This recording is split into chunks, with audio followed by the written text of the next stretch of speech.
vamos aqui pedir para a Linda fazer a abertura para nós do nosso estudo da noite. Boa noite a todos. Vamos, nesse momento, nos sintonizar com a espiritualidade amiga, com os espíritos responsáveis pelo desenvolvimento do estudo de hoje, agradecendo, em primeiro lugar, pela oportunidade de estarmos reunidos para esta finalidade. Pedindo a Deus, a Jesus e a todos os amigos espirituais que nos concedam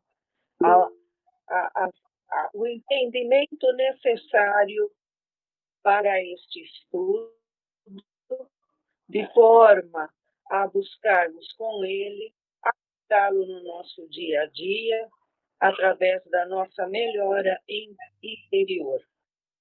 Com a prece de Jesus, abrimos o estudo da noite.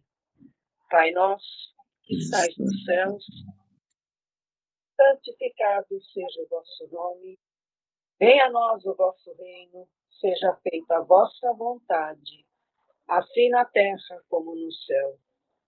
O pão nosso de cada dia nos dai hoje, perdoai, Senhor, as nossas dívidas, assim como nós perdoamos aos nossos devedores. E não nos deixeis cair em tentação, mas livrai-nos, Senhor, de todo mal. Assim seja, graças a Deus. Obrigado. Bom, então nós estamos estudando o livro da Gênese, estamos no capítulo 16, Teoria da Presciência, e vamos falar hoje do tópico 9 em diante. Só que antes da gente falar um pouquinho do tópico 9 em diante, é importante a gente passar no livro dos Espíritos. Vai ser bem breve, tá? Vamos falar um pouquinho do perispírito, porque ele vai falar sobre encarnação, sobre estar desmaterializado. Então nós vamos perceber o quê? Lá no capítulo 1º, tá, do livro dos Espíritos, na parte 2ª, Mundo Espírita ou dos Espíritos, nós vamos ver o perispírito na questão 93. E diz assim: o espírito, propriamente dito, não tem nenhuma cobertura, ou, como pretendem alguns, é envolvido por alguma substância. Aí vem a resposta. O espírito é envolvido por uma substância vaporosa para nós, mas ainda bem grosseira para nós. É suficientemente vaporosa para poder se elevar na atmosfera e se transportar para onde quiser. E aí, lá na 94, ele diz assim: de onde o espírito tira seu envoltório semimaterial? E ele responde: do fluido universal de cada globo. E é por isso que não é igual em todos os mundos. Ao passar de um mundo a outro, o espírito muda de envoltório, como trocais de roupa. De novo, na 94A. Assim, quando os espíritos que habitam os mundos superiores vêm até nós, revestem-se de um perispírito mais grosseiro, é preciso que se revistam de vossa matéria, como já dissemos. Lá no 95. O envoltório semimaterial do espírito tem formas determinadas e pode ser perceptível? E vem a resposta: sim, tem a forma que lhe convém, é assim que se apresenta, algumas vezes nos sonhos ou quando estáis acordados, podendo tomar uma forma visível e até mesmo palpável. Então, nós vimos aqui que todos nós, por ocasião de habitarmos o planeta Terra, tanto como encarnados quanto desencarnados, nós temos um corpo perispiritual. E dentro desse corpo perispiritual, que ele coloca como se fosse uma substância vaporosa para nós, mas muito grosseira para os espíritos superiores, ele é oriundo do globo aonde nós vamos encarnar. Então é importante nós sabermos a respeito do perispírito, porque ele é a vestimenta do nosso espírito. E aqui é importante falar, porque ele vai falar de encarnação lá no tópico 9, e nós vamos lá agora, na Lei de Liberdade, capítulo 10, na questão do livre-arbítrio, porque ele vai falar do livre-arbítrio também. Então, lá na 843, é perguntado assim: o homem tem sempre o livre-arbítrio? Uma vez que tem a liberdade de pensar, tem a de agir.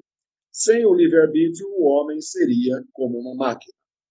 E ele pergunta aqui, o organismo, essa questão é importantíssima para nós, porque nós estudamos sobre a influência da matéria em nossas vidas. E ele questiona isso na questão do livre-arbítrio, e coloca, o organismo tem influência sobre os atos da vida? E se tem, ela não acaba anulando o livre-arbítrio? E aí vem a resposta. O espírito está certamente influenciado pela matéria, que o pode entravar em suas manifestações. Então, existe uma influência da matéria que o espírito, às vezes, ele não consegue se manifestar da maneira que ele está agindo ou da maneira que poderia se manifestar pelo fato de o próprio organismo ser um tanto grosseiro. Eis porque nos mundos onde os corpos são menos materiais, as faculdades se desenvolvem com mais liberdade. E aí nós vamos perceber a questão das faculdades, como, por exemplo, as habilidades que nós temos. E uma delas, dentro daquele contexto que conhecemos na doutrina, a mediunidade, e isso, na realidade, nos dá uma dificuldade maior por questão do nosso organismo para podermos exercer com mais liberdade essa faculdade da mediunidade. Isso é uma delas, porque existem outras faculdades também. Além disso, é preciso separar aqui as faculdades morais das intelectuais. Se um homem tem instinto assassino, é seguramente seu próprio espírito que o possui e o transmite, não os seus órgãos. Aquele que canaliza o pensamento para a vida da matéria, é importantíssimo isso, gente. Aquele que canaliza o pensamento para a vida da matéria torna-se semelhante ao irracional. E pior ainda, porque não pensa mais em se prevenir contra o mal. E é nisso que é culpado, uma vez que age assim por sua vontade. Então, essa questão do livre-arbítrio, a questão do perispírito, a todo momento nós vamos perceber nos livros da nossa doutrina espírita que elas são questões importantíssimas para nós. Tá? Agora nós vamos lá para a nossa leitura. Lá no tópico 9. Tudo bem até aqui? Alguém quer falar alguma coisa? Então tá bom. Lá no 9, no capítulo 16, Teoria da Presciência. Além disso, será preciso saber que essa percepção de todas as coisas, repetimos, percepção de todas as coisas, é uma faculdade inerente e proporcionada ao estado de desmaterialização. Essa faculdade é amortecida pela encarnação, mas não é completamente anulada, pois a alma não é encerrada no corpo como numa caixa. E aí nós vamos ver que essa percepção de todas as coisas, ela é obstruída pela questão da nossa materialidade. Quanto mais materiais nós somos, mais dificuldade vamos ter na questão dessas habilidades ou essas faculdades, tá? Mas ela não é totalmente anulada, nós podemos melhorar dentro do âmbito moral e o nosso próprio perispírito, o nosso próprio espírito, ele começa a ter uma facilidade de externar aquilo que ele tem dentro dele. Tá? O encarnado a possui, embora sempre num grau menor que quando a alma se encontra completamente libertada.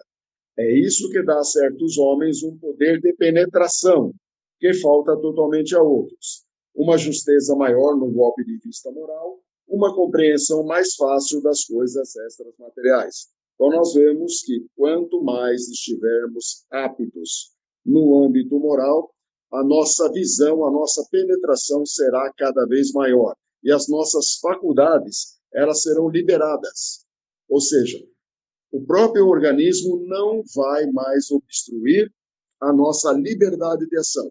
Então, com o nosso livre-arbítrio, com o nosso perispírito um pouco menos material, a nossa questão de liberdade também um pouco melhor, aí vamos conseguir ter essa relação com as coisas extramateriais, ou seja, a relação com o mundo dos espíritos. Tá? Não só o espírito encarnado percebe, mas lembra-se do que viu no estado do espírito. E essa lembrança é como um quadro que se recompõe no seu pensamento.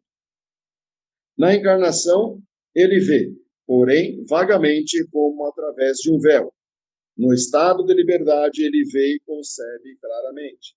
O princípio da vista não está fora dele, mas nele. Aí que nós vemos, quando estudamos também o próprio perispírito, que não existe uma sede que a gente possa entender que o perispírito está alojado. Então, nós vamos ver que o nosso perispírito, ele se irradia extra, além do nosso corpo físico. O nosso pensamento, ele também se irradia, embora pensamos que o nosso pensamento seja proveniente da área da nossa cabeça. E, na realidade, ele está em todo o nosso ser. E aí nós vamos perceber que tudo está em nós e não está fora de nós. Então, o nosso perispírito, ele pega e ele irradia em torno de nós. E é por isso que não tem necessidade de nossa luz exterior. Por efeito de desenvolvimento moral, o ciclo das ideias e a concepção se alargam pela desmaterialização gradual do perispírito. Este se purifica dos elementos grosseiros que alterariam a delicadeza das percepções, do que se conclui que a extensão de todas as faculdades acompanha o progresso do espírito. Aquilo, todos nós perguntamos, mas e por que eu não tenho a mediunidade A, a mediunidade B? Por que eu não consigo ter uma comunicação da ordem como Chico Xavier tinha? Poderia, de repente, ter uma psicografia com a letra do espírito, com a assinatura do espírito, com os dados que o espírito ele vai dar para nós lá com todo tipo de detalhes. Então, nós vamos ver que a faculdade do Chico era ímpar, porque a faculdade do Chico e a percepção que o Chico tinha condizia com a sua moralidade. Não que a nossa mediunidade ou a nossa moralidade ela não seja suficiente para produzirmos tais fenômenos, podemos chamar assim. Ou mesmo essa questão de termos esses elementos que nos levam à delicadeza das percepções. O que nós precisamos entender é que o nosso progresso ele é necessário no tocante à melhora do nosso espírito. E isso se diz claramente através de uma melhoria moral. E essa melhoria moral está na condição de não sermos orgulhosos, não sermos egoístas, não pretendermos fazer o mal, não temos desejos de vingança, não temos ódio, rancor, inveja, mágoa e assim por diante. Então, nós temos que ter sempre uma condição de buscarmos essa relação ou essa extensão das nossas faculdades para podermos estar mais alinhados com o mundo dos espíritos. Tudo bem? Marcos. Sim. Interfere a nossa moralidade apenas... Eu não entendi direito essa palavra extensão. Seria a melhor manifestação da mediunidade, ou quanto mais moralizado, maior quantidade de mediunidade, como Chico, que tinha acho que todas, né? Eu não entendi essa diferença. Então, vamos pensar assim. Nós usamos a mediunidade como essa faculdade de percepção, tá? Como a relação de comunicação com o mundo material e o mundo espiritual. Então, quanto melhor dentro do nosso progresso, logicamente a nossa mediunidade vai evoluir muito mais. Mas nós temos que estender essa questão da percepção além da nossa mediunidade, das nossas capacidades próprias, do momento que é nosso, da bagagem que nós temos de outras vidas. E essa percepção, essa coisa de você ter uma compreensão das coisas extras materiais, ela vai além do âmbito da própria mediunidade. Então, a gente pode pegar alguns exemplos de pessoas que às vezes estão fazendo bem ou que estão tendo uma meditação profunda ou tem algum tipo de ato que seja bom dentro da vida dela, e aquilo marca muito, ela tem uma relação maior com o mundo espiritual, ela deixa de ser um pouco materializada e parte mais a dar valor para as coisas que são extra-perceptíveis. Então, esse âmbito ele vai além da mediunidade, ele vai nas percepções próprias de cada um. Então, todos nós temos essas percepções. Tá? Entendi o que você falou, mas agora eu fiquei com essa dúvida. Se a quantidade, não sei se quantidade é a palavra certa, mas é melhor, a variedade de mediunidades que o encarnado tem, ela tem relação com a moralidade dele? Ela tem relação, mas quando a gente vê lá o Espírito de Erasto, lá no 225, independente do tipo da mediunidade que você seja portador, o modo operantes dela não difere e não qualifica ou desqualifica outra. De forma que você pode ter vários tipos de variantes mediúnicas ou de mediunidade, mas que o processo que vai desencadear esses modos que você vai processar, ele é o mesmo. Então, aqui ele está fazendo uma dependência direta da relação com o mundo extracorporal com a questão moral, não só a questão inteligente.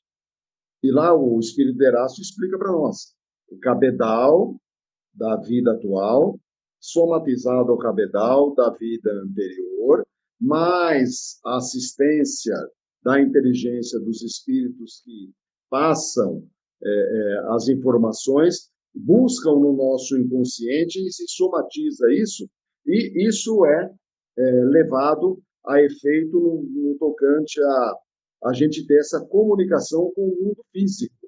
Então, aquele momento inspirativo que você tem. Então, nós vamos tentar colocar a mediunidade como uma fonte de inspiração em nossas vidas. Então, nós somos inspirados, aquele influxo vem em nós buscamos aqueles elementos que estão dentro de nós, nessas percepções nós aclaramos a nossa liberdade de ação e nos desligamos das coisas que são materiais e que entravam os nossos sentidos. Então, é aquele momento em que você se desliga completamente da ação da matéria, utilizando-se do seu livre-arbítrio e se exercitando para poder crescer espiritualmente dentro do âmbito da moralidade. Então, é esse contexto que ele coloca aqui. E esse contexto que os espíritos são unânimes, quando nós pegamos a obra da codificação, e a gente vai ver em todas essas obras, quando nós observamos esses textos, porque esses textos, a maior parte deles, foram todos por influxo mediúnico. Então, nós temos Kardec com a equipe, essa equipe ela era supervisionada por ele e pelo Espírito da Verdade e outros espíritos, e aqueles médiuns, eles foram preparados para tal, para nos trazer esse tipo de entendimento, que esse entendimento era um entendimento daqueles próprios médiuns, pela condição moral que aqueles médiuns reuniam, e juntamente com o influxo dos espíritos superiores, que tinham por determinação de consolidar essa obra da doutrina espírita. E aí nós vemos o quanto ainda a gente está longe de uma melhora no âmbito mediúnico. Não no sentido de produzir qualquer tipo de fenômeno, mas numa mediunidade em que a nossa moralidade esteja apta a poder facilitar o influxo das nossas percepções para que a gente venha a atuar concretamente, diretamente, junto ao mundo exterior, produzindo os efeitos benéficos para a qual ela foi destinada. E aí nós vamos perceber o quanto eles ensinam para nós. E ele diz aqui em cima, lá no comecinho, a faculdade ela é amortecida pela encarnação, mas ela não impede. Você pode, sob o efeito do amortecimento, superar isso, superar e seguir adiante. Então, vai depender do seu livre-arbítrio. A influência da matéria, ela vai tentar te segurar, mas aí você vai ter que ter sua capacidade de decisão e valorizar os bens do espírito antes dos bens da matéria. Então, não vai existir aquela situação de se desculpar. Olha, hoje eu não posso por isso, hoje eu não posso por aquilo, eu não posso nunca mais na minha mediunidade, tudo me atrapalha, tudo, eu sofro influência de espíritos ruins, as coisas não acontecem da forma que eu gostaria, e aí você não pode tratar qualquer tipo de impedimento que você venha a ter como se fosse, dentro desses impedimentos, algo que viesse a amortecer os seus sentidos. Então, você tem uma situação de aceitação por uma comodidade, pelo influxo que a matéria causa junto ao organismo, para você deixar de lado aquilo ao qual você veio, para poder ter seu progresso espiritual como progresso do espírito e colocar suas percepções para que ela venha a ser trabalhada de fato. Então, todo tipo de impedimento, seja ele qual for, ele precisa ser retirado da sua frente. Então, o nosso livre-arbítrio que vai determinar essa eliminação das condições que nos impedem. E ele coloca aqui, ó, homens, um poder de penetração que falta totalmente a outros. Então, esse poder de penetração é quando você alia o seu livre-arbítrio, a sua liberdade, a sua capacidade de decidir a questão das coisas extramateriais. Então, esse texto aqui é riquíssimo. Se a gente for abrir leque, nós vamos ver que nós estamos falando da mediunidade num ponto central, mas que, junto com isso, nós vamos ter as nossas capacidades próprias ou a nossa percepção. Então, é aquela situação do direito adquirido.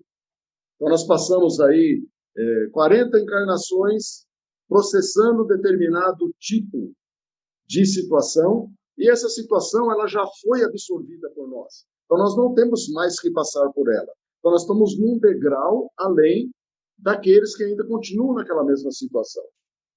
E, a partir daí, a nossa visão vai ser mais ampla. A gente vai conseguir ir além, sempre além. Por isso que ele faz essa distinção de que existe, tá, a questão de penetração que falta para uns e sobra em outros. Justamente por questão de vivência. Tá? Então, nós não sabemos a idade espiritual. E a cada um dentro da sua capacidade ou do seu esforço. Então, o esforço está diretamente ligado à nossa capacidade de liberdade e de livre-arbítrio. Tá? O Marcos, tá vendo? Oi. Então é aquilo que eu sempre penso, mediunidade, além de ser a misericórdia divina, é a conquista do espírito. Sempre. Né? Nesse mundo que nós vivemos, nós precisamos da mediunidade nesse mundo. Isso, mas a gente conquista ela melhorando moralmente, né? E daí melhora essas percepções e você vai abrindo um leque de mediunidades novas, entre aspas. Não é novas, é novas no momento porque você não conhece, mas já vem dentro do seu plano encarnatório que você poderia ter só aquele tipo de mediunidade dependendo do seu livre-arbítrio e da sua parte moral, é isso? Isso. Então, nós vamos falar que nós estamos lá do século XIX até o século XXI, 2 séculos, que nós temos uma definição que a própria doutrina espírita nos deu das nossas percepções ou da nossa capacidade de relação com o mundo dos espíritos. Tá? Agora, vamos olhar lá atrás.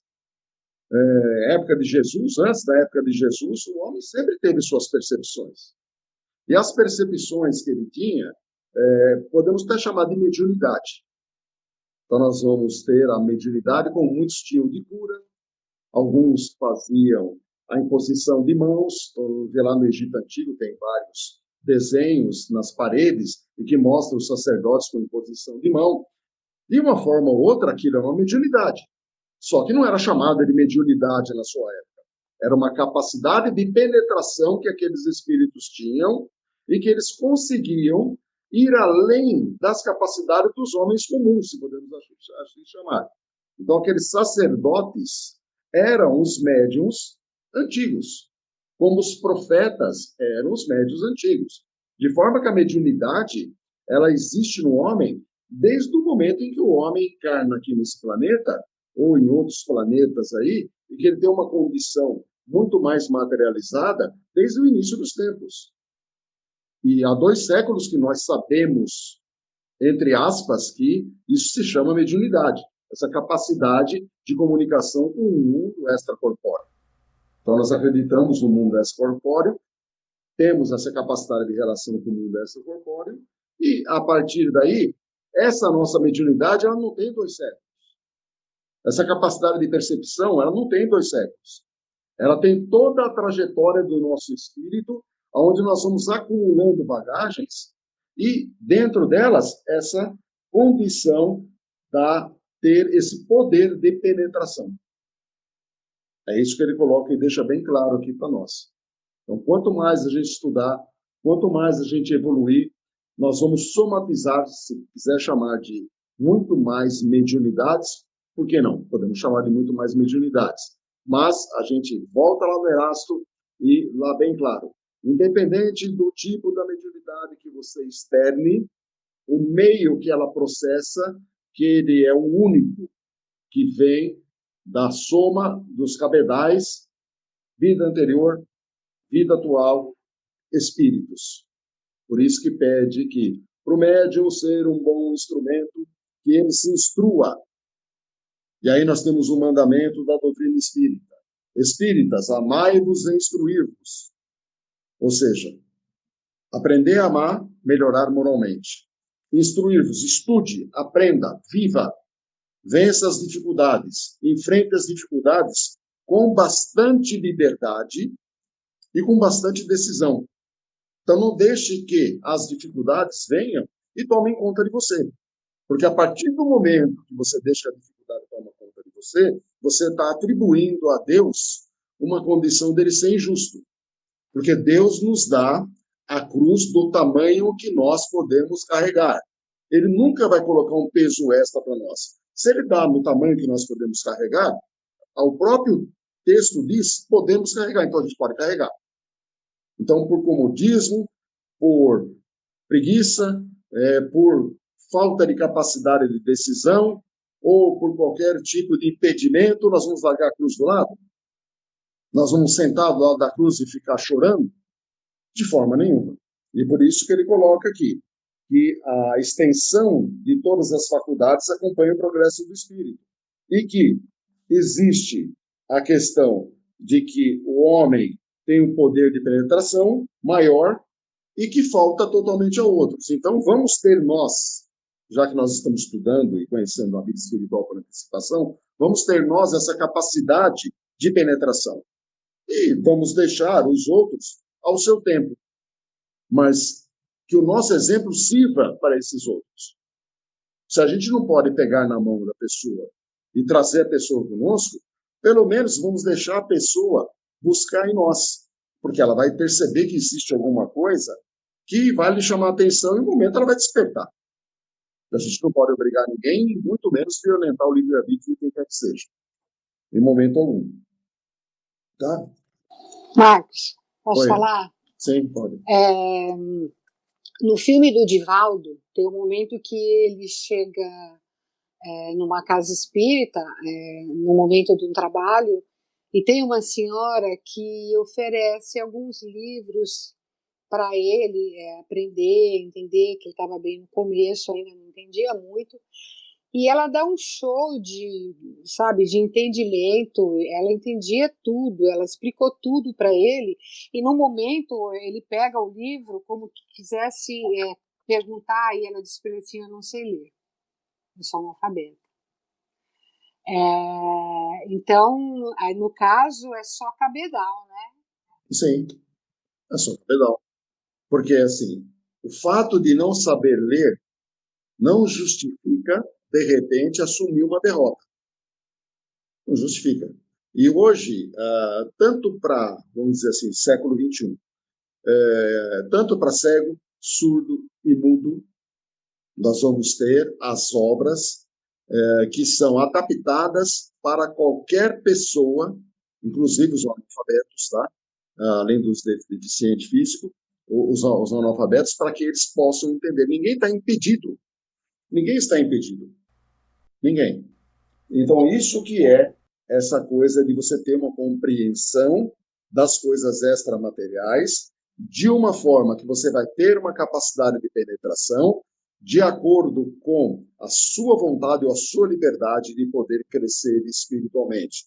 E aí nós vamos ver livre-arbítrio, nós vamos ver capacidade de decisão e nós vamos ver poder de penetração e desobstrução da condição orgânica material. Ou seja, tudo o que vai bloquear a nossa ação de liberdade, e se nós deixarmos essa ação de liberdade tomar ou ser tomada de nós, a gente se apega às coisas materiais, e se apegando às coisas materiais, ele coloca aqui, ó, nós vamos ver que nós vamos perder essa justeza maior no golpe de vista moral. Quando você assume a matéria em sua vida, você fica obscurecido a essa condição. Então, a gente sempre tem que lutar contra isso. Sempre. Tá? Alguém mais? Oi, Marcos. Só para explorar um pouquinho mais essa questão moralidade e mediunidade, né? Eu entendi, né, esse fator de que a gente estudando, a gente aperfeiçoando o lado moral, a gente vai se desenvolvendo, abrindo portas para ampliar essa mediunidade, certo? E aí, a gente olha também, para não confundir um pouco, né, aí se você puder falar um pouquinho, porque a gente percebe, por exemplo, que a mediunidade não é significado de moralizado, né? Porque a gente vê também, por exemplo, em alguns exemplos, vou puxar lá para trás nos livros do Emmanuel, aqueles que mexiam com aquelas ervas, que faziam os venenos, né, para matar fulano, ciclano. Então, assim, só para explorar um pouco esse lado, você pode falar um pouquinho? Sim, lógico. Então a gente vai separando, é justamente o que o texto está colocando aqui. A gente está fazendo em dois momentos. O momento da própria mediunidade, que ele vem esboçado e tem uma fonte única para diversos tipos dela, e o momento da capacidade de percepção ou poder de penetração para as coisas de compreensão mais fáceis das coisas extramateriais. Então, são duas situações que são as mesmas, mas que têm aspectos que podem levar a caminhos distintos. Então, nós vamos perceber que, quando nós falamos lá atrás, lá no tempo do Egito Antigo, a história que a gente conhece, né, do primeiro momento em que existe a escrita, que a gente percebe ali, que existe aqueles desenhos que tentam expressar alguma coisa, nós vamos ver aqueles sacerdotes se utilizando de uma ciência avançada da época, mas que era uma ciência puramente orgânica. Ou seja, eles se utilizavam do poder do organismo que eles tinham para poder impor as mãos e processar as curas. Se processavam do mesmo mecanismo que hoje existe, que é do organismo material, que tanto pode ser orgânico ou inorgânico, que hoje os médicos ou cientistas fazem determinados compostos a nível de medicamentos. E nós, espíritas, vamos lá e damos os passes. Então, nós vamos ver que, na realidade, a humanidade ela continua sendo igual, usando as condições materiais que tem e as condições espirituais que tem. E a única dificuldade que está tendo dentro desse campo é que alguns estão avançando muito mais que outros. Então, a grande maioria está ficando para trás justamente porque a sua capacidade e poder de decisão é fraco. Então, eles não têm compreensão para as coisas extramateriais. Então, eles se fincam e deixam o organismo ser dominado pela própria densidade da matéria, naquilo que ele supõe que é necessário para a vida dele, que é continuar vivendo da forma em que ele encontre meios para essa subsistência. Então, ele se priva da condição daquilo que ele não enxerga, daquilo que ele não entende. Ele não quer saber daquilo. E a mesma coisa nós passamos também hoje, porque nós temos os nossos questionamentos. Só que, para nós entrarmos no mundo dos espíritos, da maneira de termos essa capacidade de penetração, a gente não precisa necessariamente largar o nosso pão de cada dia. A cada situação, bens materiais e bens materiais e bens espirituais, a sua devida importância. A gente não pode dar importância maior para um do que para o outro. Então, tudo dentro de uma capacidade de compreensão em que a gente tenha essa capacidade de administrar esse momento. E a maneira de administrar esse momento é se utilizar da razão, se utilizar da liberdade, do livre-arbítrio. Então, eu tenho um momento em que eu preciso ter o meu ganha-pão. Agora, eu tenho o meu ganha-pão, eu não posso pegar o meu ganha-pão e, de repente, abrir mão de um compromisso que já está firmado, de repente, para poder usufruir daquilo que eu acho justo, que é meu ganha-pão, para poder me ausentar de algum tipo de atividade ou alguma situação que me promova melhora. Então, vamos dizer um exemplo. Eu preciso estudar 2 horas por dia. E vou arrumar um horário, é que nem o compromisso do Evangelho do Lar. Vou arrumar um horário e não estou falando de ir na casa espírita, não estou falando de dar passe, não estou falando de trabalho de cura, de fazer evangelho, não estou falando nada disso.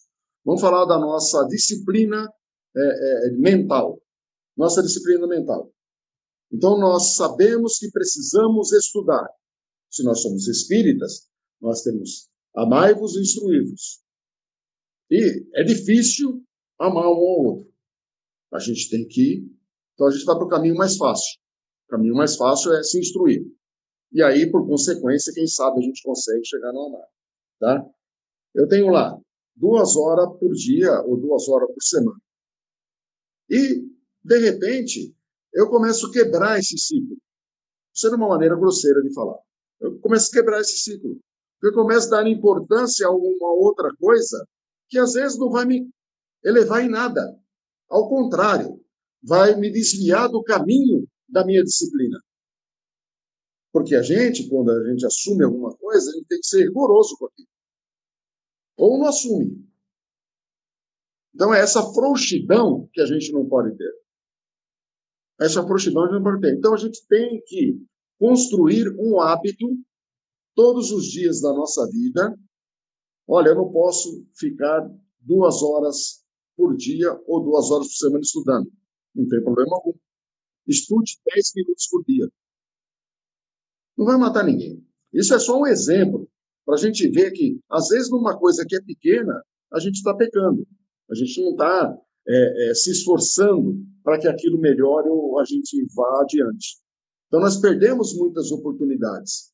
E se a gente pegar lá o livro Os Mensageiros, do André Luiz, nós vamos ver lá inúmeros médiuns falidos.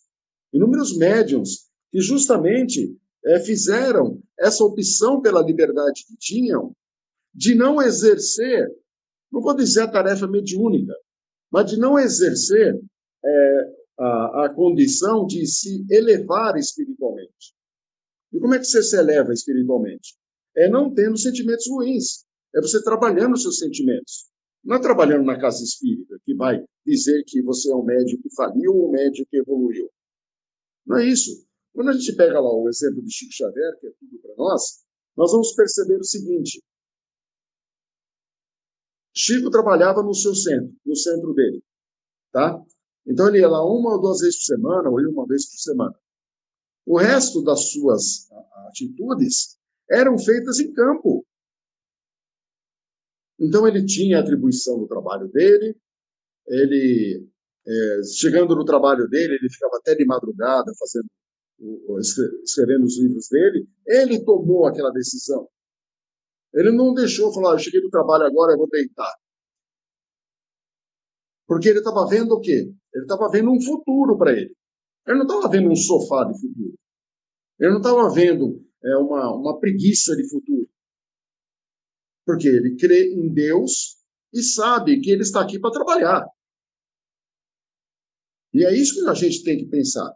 Então, a gente tem que direcionar a nossa vida para coisas úteis. E dar o devido valor a cada uma delas. Então, o pão de cada dia é sagrado, lógico.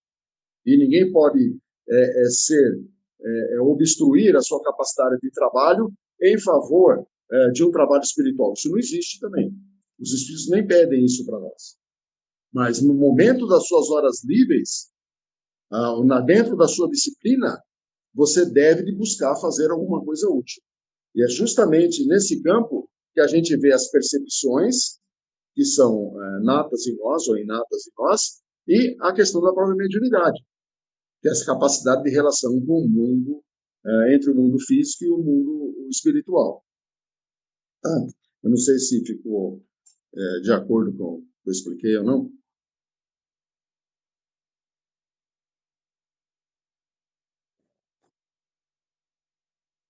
Alguém mais, gente?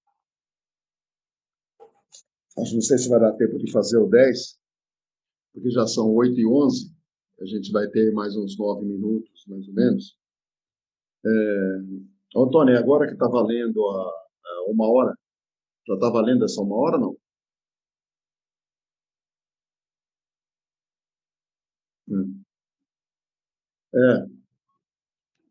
Então a gente sempre terminar uns 10 minutos antes, né? Volta das 8h20, 8h25, né? A entrada entre 7h25, né? Então tem que ser 8h25 no máximo, né? Então vamos abrir para outras questões, se alguém quiser falar. E na semana que vem, a gente vai para o tópico número 10, tá, gente? Como nós não temos pressa, tá? É bom a gente esgotar todo o assunto, e independente de ser um parágrafo, de ser 2, de ser 3, isso não vai alterar a nossa maneira de buscar o entendimento ou de estudar. Então é importante que a gente esgote mesmo o assunto, e vai ser muito difícil a gente esgotar, porque é muito amplo. Aqui a gente fala de encarnação, fala de perispírito, fala de liberdade, livre-arbítrio. Então são muitas coisas, percepção, como nós falamos na semana passada, a respeito do pensamento, o pensamento criador, e a gente vê que o material é riquíssimo. Então, a gente procura, dentro do contexto dos parágrafos, das palavras, tá? Aquilo que a gente pode ampliar. Ô, e é isso que é material de discussão. Tá? Pode falar, Lívia. Ô Marcos, esse princípio da visão, quando ele coloca aqui, o princípio da visão não está fora dele, no caso do espírito, né? Sim. Ele fala, o princípio da visão, a visão significando a capacidade de percepção, né? Isso. De todas as coisas estão dentro de nós. Cabe a nós entendermos, né, essa capacidade de visão ou de percepção. Isso. Dentro de nós. Isso, porque essa vista que ele coloca, ou visão que ele coloca, não é a visão que a gente utiliza dos nossos olhos. É a capacidade de enxergar longe. Enxergar Tem uma longe. simbologia nisso aqui, enxergar longe. Mas isso está em todo o nosso eu. Em todo o nosso eu. Então, tá? Dentro do nosso eu, ou seja, dentro da nossa percepção, dentro no nosso estado de espírito. Nós temos que buscar lá. Sim. Sim, mas no nosso estado de espírito a gente faz aquela introspecção através dos pensamentos mais elevados, a gente entra dentro de nós mesmos e temos essa capacidade de assimilarmos as coisas. Tá? Então, quando nós estamos num momento difícil, dentro de um exemplo, e a gente só tomou uma decisão, nada melhor do que o recolhimento e uma prece, independente dos resultados, que a nossa fé não mude. Porque a gente também tem que contar que a nossa capacidade de percepção, ela precisa ser honesta o suficiente para saber que aquilo que nós estamos pretendendo ou aquilo que pode vir a acontecer conosco não seja o que a gente queira. E a gente tem que ter essa capacidade de percepção e a liberdade de aceitação. Porque disso pode decorrer a revolta também. Então, nós temos que ser bastante honestos nas consequências de qualquer tipo de decisão que a gente venha a tomar ou algum acontecimento que vai existir na nossa vida, independente do resultado, a nossa fé tem que ser a mesma. Esse é o conceito de fé também. Tá? Alguém mais? Então é aí que nós vamos ampliar o nosso entendimento, a nossa capacidade de compreensão de tudo, né? É aí Sim. que nós vamos ter a capacidade de entender. Essa capacidade de compreensão e percepção. Tá? Mas quanto melhor for o nosso conteúdo de sentimento, mais ligação com a espiritualidade nós vamos ter. Entendi. Tá bom. Alguém mais, gente? Vamos elevar nossos pensamentos a Deus, a Jesus, agradecer pela oportunidade do estudo da noite, né, que pudemos aí receber muitos conhecimentos, é muito gratificante, né, estudar o livro da Gênesis em conjunto, né, com todos esses amigos que, tanto encarnados quanto desencarnados, que nos acompanham aí nesses estudos, é muito satisfatório ter isso e agradecer com todo o coração a Jesus e a Deus por essa oportunidade. Vamos pedir então a Deus e a Jesus o encerramento dos estudos da noite com a prece que Jesus nos ensinou. Pai nosso, que estais no céu, santificado seja o vosso nome.